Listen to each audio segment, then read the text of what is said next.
Did you ever see a movie called Willy Wonka and the Chocolate Factory? Did anyone ever not see Willy Wonka and the Chocolate Factory? How many people won the golden ticket? Anyone tell me? 5 people, yes. 5 children win the golden ticket. 5 children win the golden ticket, including Charlie. And because he wins the golden ticket, he gets to take the tour of the factory, and he gets a lifetime supply of chocolate, and he gets to take one person with him. So he decides to take his Grandpa Joe. His Grandpa Joe, he decides to take. So you got Charlie, and you got Grandpa Joe, and then you got the 4 other brats, and their parents, mothers, fathers, whatever, and they're taking the tour of the factory, and one by one we're getting rid of the brats, and then all of a sudden we've just got Charlie left. And Charlie and Grandpa Joe and Mr. Wonka, you remember, we've just come out of the Wonka Vision room. Do you remember the Wonka Vision room? Everything was in white. Everything was in white, and we shrank Mike TV down to about this big.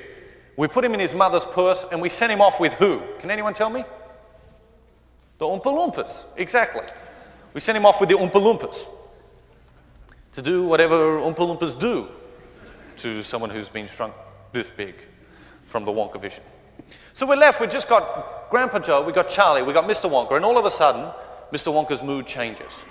All of a sudden, Mr. Wonka's mood changes. He's busy, he's got to go, he's got phone calls to make and letters to write. And he says, I hope you enjoyed the tour, the door's there, show yourself out. And he disappears in behind his office door.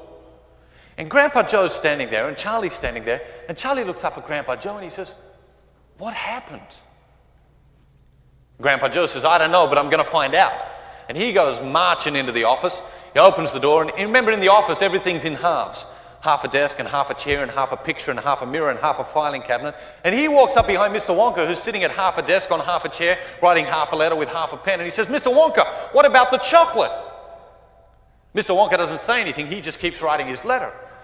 Grandpa Joe continues, you know, the lifetime supply of chocolate, because Charlie, he won the golden ticket, and we had the tour of the factory, and we enjoyed the tour of the factory, but when does he get the chocolate? Mr. Wonka gets really angry. He says, there is no chocolate.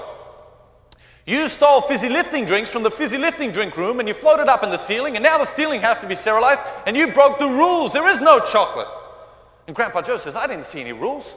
Mr. Wonka gets up out of his chair, and he walks over to the filing cabinet, half a filing cabinet, takes out half a copy of the contract that the kids had signed at the beginning of the tour, and begins to read it with half a magnifying glass. And Grandpa Joe looks at him in disbelief. He says, you're a crook, you're a thief, you're a swindler. How could you crush a little boy's dreams like this? And Grandpa Joe turns around to leave, but as he does, he realizes that Charlie has walked into the room and has witnessed this scene. And the look on his face can just tell that he's crushed, absolutely crushed. You remember earlier in the movie, Mr. Slugworth, who was Mr. Wonka's arch competitor, had offered Charlie more money than he could earn in 10 lifetimes if Charlie would bring him one what? Everlasting gobstopper. Very good. One everlasting gobstopper. And what had Mr. Wonka given Charlie during the tour? One everlasting gobstopper. One everlasting gobstopper. So Grandpa Joe, he walks over, he takes Charlie by the arm, and he says, if Slugworth wants an everlasting gobstopper, that's just what we'll give him. And with that, Charlie stops walking, and he takes Grandpa Joe's hand off his arm, and he turns around, and he walks back into the office. He walks up behind Mr. Wonka, who once again now is sitting at half a desk on half a chair, writing half a letter with half a pen. And he takes the everlasting gobstopper from his pocket, and he says, Mr. Wonka? And he places the everlasting gobstopper on the edge of the desk. Wonka. He doesn't look up, he doesn't turn around, he doesn't move, he doesn't say anything. He doesn't even look at the everlasting gobstopper. He doesn't have to.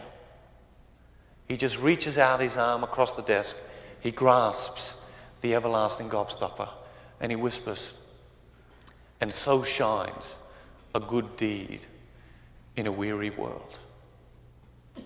And that's all it needs. That's all it needs. And you have the power, and I have the power.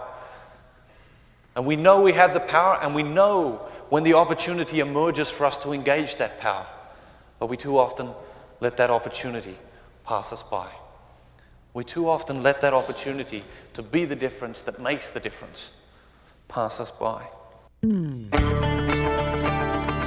Charlie knew what the right thing to do was, and he did it.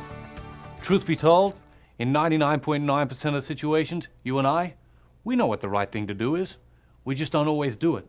When we do it, there's a warmth, there's a glow, there's a happiness that comes from doing the things that we know are good, true, right, noble, and help us become the best version of ourselves. When we don't do the things that we know are the right things to do, when we don't do the things that we know will help us become the best version of ourselves, there's a sense of disappointment. There's an emptiness created by that sense of disappointment. It's a disappointment in ourselves because somewhere deep inside, we want to reach out and grasp the best version of ourselves. Somewhere deep inside, we want to be all we can be.